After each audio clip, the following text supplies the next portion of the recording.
गणपति शारदा सरस्वती लगाती हूँ आपका ध्यान, बुद्धि धन देकर मुझे, भक्ति धन देकर मुझे कर दीजिए धनवान, कर दीजिए धनवान। जब से मेरी जीवा ने और जीवन ने राम नाम को किया है धारण, धीरे धीरे धीरे धीरे मेरे क्रोध द्वेष ईर्ष्या अहंकार रूपी सारे विकारों का होने लगा है निवारण। हे प्रभु सिया राम जी, जो भी सुने हनुमान चालीसा का पाठ उसे यह वर दीजिए, उसे यह वर दीजिए वो हर व्यक्ति बने मंगल कारण मंगल कारण मंगल कारण। तो बोलिए सियावर रामचंद्र की जय, पवन सुत हनुमान की जय, नीम करोड़ी धाम की जय। आइए नामकरण करते हैं। कहते हैं जहाँ राम है वहाँ हनुमान है, जहाँ हनुमान है वहाँ राम है, और जहाँ पे भगवत भक्ति है वहाँ समस्याएं तो आएंगी ना। सुंदरकांड हमें बताता है कि जब हम अच्छे कार्य करते हैं तो सुरसा जी आती है, सिंगिका आती है, लंकिनी आती है, तब जाके हमें भक्ति स्वरूप माँ सीता मिलती है। तो आइए आज शायद हमारा भी लंका की ओर पदार्पण हो रहा है। अंदर ले जाना क्या लंका को जलाने का समय आया है। क्या इसलिए हमारी परीक्षा अंदर हो रही है। कोशिश करेंगे कि हम इस परीक्षा को अंदर के हनुमान जी की बोलूं एग्जाम जो दे देते हैं परिणाम बाद में देखेंगे पुरुषोत्तम मास के बाद। ठीक है।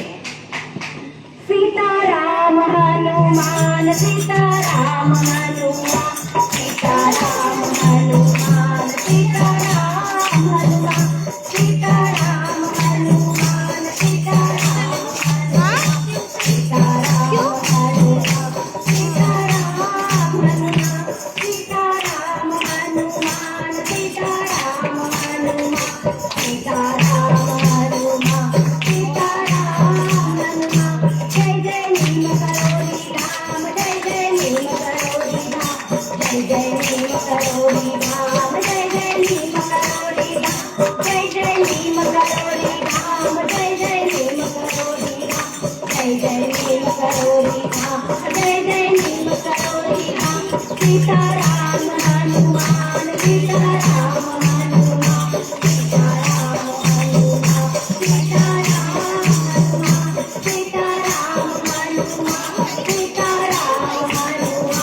सीताराम हनुमान सीताराम हनुमान।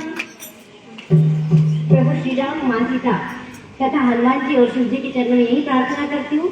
हमारा ये जो भी टूटा फूटा सत्संग अभी होने जा रहा है, जैसे जैसे माँ सरस्वती शारदा की कृपा होगी, अपनी टूटी फूटी वाणी में मैं हनुमान चालीसा का कीर्तन कर रही हूँ। जो भी गलतियाँ हुई है वो आपकी चरण में ले, और जो भक्ति भाव हो उसे हमें आपके चरणों में स्थान दे। बात हो रही थी हनुमान चालीसा की कि क्या है, हम हनुमान चालीसा हर दिन पढ़ते हैं। यहाँ पे जितनी भी बहने हैं, मेरा जहाँ तक ध्यान है, हम लोग बचपन से हनुमान चालीसा पढ़ते हैं, लेकिन सिर्फ पढ़ते हैं। क्या हमें पता है हनुमान चालीसा क्या है? मम्मी ने बोला है पढ़ते हैं, हम देखते हैं अपने घर में हस्बैंड है, ससुर जी है, भाई है, देवर जेठ है, बाथरूम के बाहर नहीं आए कि बेचारे शुरू हो जाते हैं कि कितने भक्त है, श्री गुरु चाय रख ली, क्या है बलबुद्धि विद्या देव में, चल टोस्ट ना नाश्ता ला। भैया हनुमान चालीसा ये नहीं है। हम भी क्या करते हैं, चाय चढ़ा दी, श्री गुरु जय हनुमान ज्ञान सुधा, अरे बहू रानी जल्द से खाना बनाओ। हम ऐसा करेंगे तो हमें भगवत की प्राप्ति होगी क्या, भक्ति प्राप्ति होगी क्या? नहीं। भगवान हमें ये नहीं करते हैं कि आप सारे काम छोड़ के मेरा नाम स्मरण करो, क्योंकि हमें भागवत गीता भी सिखाती है। स्वयं श्री कृष्ण भगवान ही कहते हैं कि कर्म ही हमारा जो धर्म है हमें क्या सिखाता है, कर्म मार्ग पर चलना सिखाता है। जब अर्जुन ने अपने शस्त्र छोड़ दिए थे कुरुक्षेत्र पर, तब क्या किया भगवान श्री कृष्ण ने? कर्म प्रधान ये बता दिया है कि विश्व कैसा है, कर्म प्रधान है। हे अर्जुन, ये युद्ध है, तू लड़े ना लड़े, ये युद्ध तो होगा और जो परिणाम आना है वो आएगा। तो अर्जुन कहते कि अगर आप भगवान हो तो मुझे लड़ने की जरूरत क्या है? भगवान सिंपल भाषा में यही कहते हैं, बेटा हर व्यक्ति को अपने अपने कर्म करना है और उसी के अनुसार तुम्हारा भाग्य बनेगा और तुम्हारे जीवन में जो भोग है आपको भोगना पड़ेंगे। ठीक है। हनुमान चालीसा का निर्माण कैसा हुआ, कितने लोगों को पता है यहाँ पे? अब सबसे विनती कि प्लीज अब बीच में कोई भी एक शब्द ना बोले, समय की बहुत कमी है मेरे पास में। मुझे 1 बजे एक्चुअली धामनगांव रेलवे पहुंचना था, तो सबसे पहले नम्र विनंती, कोई भी बुरा मतलब नहीं लेना प्लीज, भगवान जी का कार्य है। अच्छा, हनुमान चालीसा का निर्माण कैसे हुआ, किसे पता है बताएंगे? कोई जानता है? चलिए सीधा हम जाते हैं हनुमान चालीसा के काल में। तुलसीदास जी थे, वाल्मीकि जी के अवतार तुलसीदास जी हुए हैं। वाल्मीकि ने संस्कृत भाषा में रामायण की रचना की है। जब राम जी का अवतार चालू था, राम जी अपने कार्य करने के लिए धरती पर आए थे, तभी वाल्मीकि का जन्म हुआ। वाल्मीकि के ही जो उनका आश्रम था, वहीं पर माँ सीता ने अपने 2 बेटों को जन्म दिया है, लव कुश। किंतु वाल्मीकि जी ने क्या किया, उस समय संस्कृत भाषा थी, संस्कृत भाषा में उन्होंने रामायण की रचना की। उन्होंने 8 कांड रचे हैं। वाल्मीकि रामायण में 8वां कांड है लव कुश कांड। कलयुग आया, कलयुग में जिधर उधर त्राही मच गई, दाम फलन कम होने लगा, भक्ति का प्रभाव कम होने लगा, मुगलों ने अपने देश पर आक्रमण करना शुरू कर दिया। सामान्य तुम जैसे हमारे जो लोग थे त्राही त्राही करने लगे, महिलाओं पर अत्याचार बढ़ गए। अब क्या किया जाए, कैसे किया जाए? काशी विश्वनाथ नरेश ने, मेरे भगवान महादेव ने तुलसीदास जी को सपने में आके दृष्टांत दिया कि तुलसीदास जी, अब समय आ गया है कि जीवन में हर एक सनातनी का उद्धार हो। प्रभु क्या किया जाए? आपको रामायण की फिर से रचना करना है। उन्होंने शुरू किया, आपकी संस्कृत भाषा में किया। 2 दिन हो गए, 3 दिन हो गए, 4 दिन हो गए। तुलसीदास जी श्लोक लिखते हैं, रात में वह श्लोक अपने आप गायब हो जाते हैं। आखिर में तुलसीदास जी फिर से विश्वनाथ नरेश को प्रार्थना की कि प्रभु ऐसी परीक्षा मत लीजिए। बोले तुलसीदास भैया, एक काम करना, जो लोक भाषा है उसमें रामायण की रचना करो, क्योंकि कलयुग के प्रभाव के कारण संस्कृत भाषा लोप हो गई है और सामान्य व्यक्ति जो है यह लोक भाषा ही पढ़ सकेंगे। काशी विश्वनाथ के आदेश से, इच्छा से श्री रामचरितमानस की रचना हुई और आज यह श्री रामचरितमानस रूपी अमृत हमारे घर घर में पहुंच चुका है। फिर वही हनुमान चालीसा का क्या हुआ? सुंदरकांड तो श्री रामचरितमानस का 5वां कांड है। हनुमान चालीसा की रचना कैसे हुई? कहते हैं ना, जहाँ भक्ति है, जहाँ संत है, महानता है, वहाँ पर ही परीक्षाएं होती है। और कहते हैं कि भाई चमत्कार को ही नमस्कार है। साधु संत नहीं दिखाना चाहते कि कोई मैं चमत्कारी हूँ, हमारे गदर महाराज होंगे, लेकिन कहीं कहीं पे उन लोगों को चमत्कार करना पड़ते हैं। एक दिन की बात है, तुलसीदास जी निकले हैं, गंगा जी के घाट में पावन पवित्र स्नान करके निकले हैं, राम राम राम राम माला जप रहे हैं और अपने कुटिया की ओर जा रहे हैं। जाते जाते अचानक एक महिला ने, कई लोग उनको चरण स्पर्श कर रहे थे, एक महिला आई है, उन्हें चरण स्पर्श किया। उन्होंने हमेशा की तरह आशीर्वाद किया, अखंड सौभाग्य की तरह। महिला तो वही रुकी, रुकिए गुरुवारी, आप रुकिए, क्या हो गया? बोले आपने मुझे आशीर्वाद दिया अखंड सौभाग्य की तरह और मैं तो आपके पास न्याय मांगने आई थी। बोलो बेटा क्या बात है? बोले मेरे पतिदेव का अभी अभी कुछ देर पहले देहांत हुआ है, मैं तो आपसे विनती करने आ रही थी, तुम्हें जीवन दान दीजिए। अब कैसा हो गया, अब क्या करना चाहिए? दूसरा चीज बोलते हैं मुझे तो कोई चमत्कार नहीं आता है, ना मैं किसी मृत व्यक्ति को जीवंत कर सकता हूँ, अब क्या करना है, कैसे करना है? नहीं बोले आपको तो चलना होगा, आपने आशीर्वाद दिया है, आप संत है, संत का आशीर्वाद झूठ कैसे हो सकता है? ठीक है भाई, राम राम करते करते चल पड़े। अपनी क्रिया की ओर जाने वाले थे, उस अपने बच्चे की घर की ओर निकल पड़े। वहां पर उसका पति मृत अवस्था में पड़ा हुआ था, निश्चय उसका प्रेत था। अब क्या किया जाए, कैसे किया जाए? राम जी की प्रेरणा ने तुलसीदास ने वहां पर राम राम राम का नाम स्मरण किया और देखिए वह संत थे, हमारे कोई सामान्य व्यक्ति नहीं थे। हम भी सोचेंगे हम ऐसा करें तो ऐसा होना संभव है क्या? उतना भक्ति भाव हमारे अंदर है क्या? उन्होंने किया और वहीं पर उन्हें वहां का पानी छिड़क कर दे दिया और क्या उन्होंने जीवन हो गया। कहते हैं कि जिस तरह अगरबत्ती की खुशबू छुपती नहीं है, नारियल की बदबू छुपती है क्या? वैसे ही ठीक जिस तरह अच्छे व्यक्ति की जो सच्चाई होती है, अच्छी होती है, उसका जिस तरह प्रचार होता है, दुर्जन व्यक्ति का भी अपप्रचार होता है। अब जैसे ही पता चला कि तुलसीदास ने चमत्कार कर दिया, चमत्कार कर दिया, सारे वाराणसी, काशी, पूरे महाराष्ट्र, उत्तर प्रदेश तक दूर दूर तक बातें होने लगी। तो क्या वहाँ के बादशाह को पता ही चलेगा? उसे बुलाओ भेजा, कौन है उस संत को लेके आओ, बोले जो ऐसा चमत्कार करता है। तुलसीदास जी को लेने के लिए सेनापति गए, बोले बादशाह नहीं है। बोले कौन बादशाह? ले तो बादशाह के प्रभु श्री राम है। बोले आपको यहाँ के जो धरती के बादशाह है उन्होंने बुलाया है। बोले हम नहीं आएंगे, हम राम जी के अलावा कहीं जाते नहीं है। बादशाह तो बादशाह है, तो मुगल बादशाह है, फिर हमारे राम जी बोल रहे थे कि सबके लिए समान था, सबके लिए करुणा भाव। यहाँ पे तो विभीषण भी आता है तो उसे दिया जाता है सेना में कि चिंता न कीजिए, उनको लंका का राज्य दिया जाता है क्योंकि मेरे प्रभु श्री राम करुणाकार है। अब क्या किया जाए? लाया इनको, बोले बांध के, बोले बांधिए मत, मैं खुद आ रहा हूँ, मैं तो ऑलरेडी बोले मैं राम जी के भक्ति में बंधा हुआ हूँ। ठीक है, दरबार में लाया गया, खड़े हो गए। बादशाह बोले अरे संत चमत्कार दिखा तो अपना सुनाए तो चमत्कार करता है। तुलसीदास ने भाषा में कहा देखिए बादशाह जी, मुझे कोई चमत्कार नहीं आता है, मैं तो केवल राम नाम का प्रभु, ऐसे चलता नहीं तो चमत्कार दिखा तू। आप नहीं कुछ नहीं, भाषा देखिए, जैसे बादशाह हो गया तो न जाने कहाँ का क्या हो गया है, अपनी भाषा भी भूल गया है। बोले मुझे चमत्कार आता ही नहीं, उठा और वैसे कैदी गृह में डाल दो, अब डाल दिया।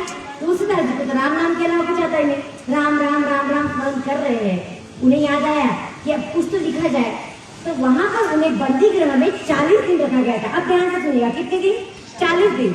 40 दिन में उन्होंने राम जी के साथ साथ हनुमान जी की प्रार्थना की और 40 चौपाइयों की रचना की, और उन्हीं 40 दिनों के बीच में 3 दोहे भी रचे गए हैं, इसलिए इसका नाम दिया हनुमान चालीसा। अंत में एक सेंटेंस आता है, देखिए क्या आता है, देखिए मन कर्म वचन ध्यान जो लावा, ओके, छूटे ही बंटी महासुखी हुई, जो ये अपने हनुमान चालीसा वही सुखी साथी दो देता। ओके, तो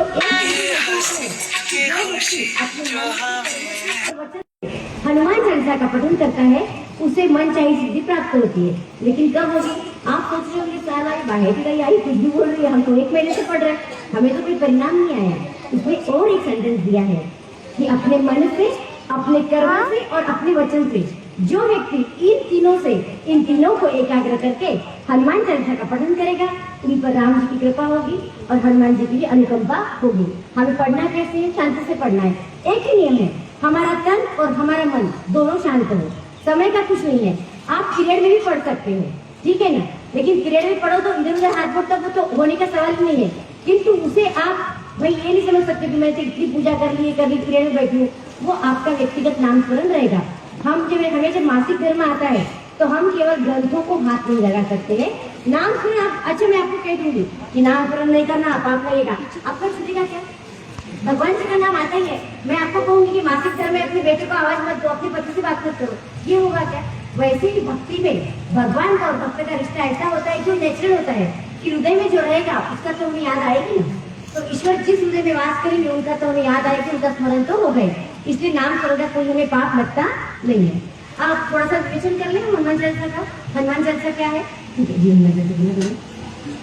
पहले 2 दोहे रचे हैं, अंत में 1 दोहा लिखी गई है। 3 दोहे हैं।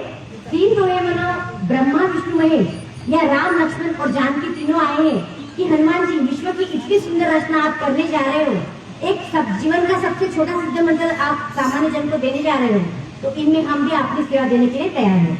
पहला दोहा है, श्री गुरु चरण सरोज रज निज मन मुकुर सुधारी, बरनौ रघुवर विमल जसु जो दायक फलचारी, बुद्धिहीन तनु जानिके सुमिरो पवन कुमार, बल बुद्धि विद्या देहु मोहि हरन कलेश विकार।